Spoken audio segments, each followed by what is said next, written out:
سب سے آخر میں جہنم سے نکلنے والا انسان اور سب سے آخر میں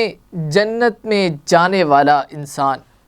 نبی کریم صلی اللہ علیہ وسلم نے فرمایا کہ میں اس شخص کو جانتا ہوں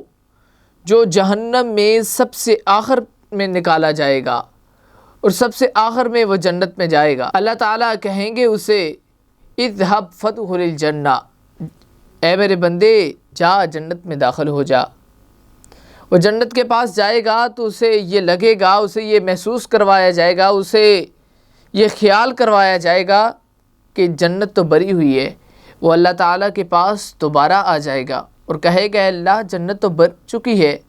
اب میرے لیے جگہ باقی نہیں بچی ہے۔ تو اللہ تعالیٰ اسے پھر کہیں گے اذهب فادخل الجنہ، جا جنت میں داخل ہو جا۔ وہ پھر اللہ تعالیٰ کے پاس آئے گا اور کہے گا اللہ تعالیٰ جنت تو بھر چکی ہے، اب میرے لیے جگہ باقی نہیں بچی ہے۔ تو اللہ تعالیٰ اسے پھر کہیں گے اذهب فادخل الجنہ، جا جنت میں داخل ہو جا۔ اس بار بھی وہ پھر آئے گا اور اللہ تعالیٰ سے کہے گا آ کر کے اے اللہ تعالیٰ جنت تو بھر چکی ہے، اب میرے لیے جنت میں جگہ باقی نہیں بچی ہے۔ اللہ تعالیٰ کہیں گے جا اذهب فادخل الجنہ، جا جنت میں تو داخل ہو جا۔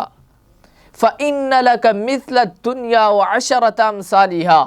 تیرے لیے دنیا کی مثل، دنیا کتنی بڑی ہے، اور یہ وہ انسان ہے جو جنت میں سب سے آخر میں جائے گا اور جہنم سے سب سے آخر میں نکالا جائے گا۔ اسے کہا جا رہا ہے، اسے اللہ تعالیٰ کہہ رہے ہیں کہ تیرے لیے دنیا کی مثل۔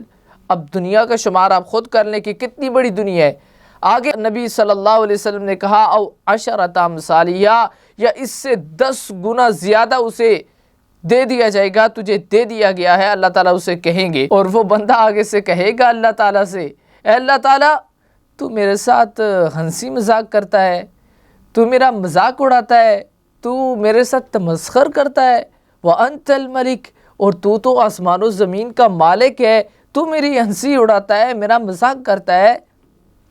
اللہ تعالیٰ کے نبی کریم صلی اللہ علیہ وسلم نے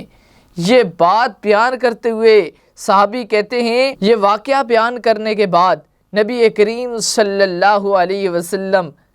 شفیع المذنبین ہنس پڑے،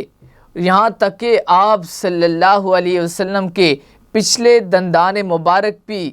ظاہر ہو گئے، آپ کے پچھلے داڑھیں بھی صحابی کہتے ہیں کہ ظاہر ہونے لگیں کہ اس کی اس قصے کو سنا کر، اس کے اس واقعے کو سنا کر کہ کیسے وہ جاتا ہے، اس سے گمان کروایا جاتا ہے کہ جنت بھر چکی ہے، اس پورے واقعے کو، اس پورے قصے کو بیان کر کے نبی صلی اللہ علیہ وسلم ہنس پڑے۔ تو اس حدیث سے، اس واقعے سے، اس قصے سے ہمیں یہ معلوم ہوا کہ جو جنت میں سب سے آخر میں جائے گا اسے دنیا کی مثل اور اس سے 10 گنا زیادہ دیا جائے گا، اور جو اس سے پہلے جنت میں جائیں گے ان کی شان و عظمت کی اور ان کی چیزوں کی، ان کو جو اللہ تعالیٰ کی طرف سے انعام و فضل دیا جائے گا اس کا تو ہم شمار ہی نہیں کر سکتے۔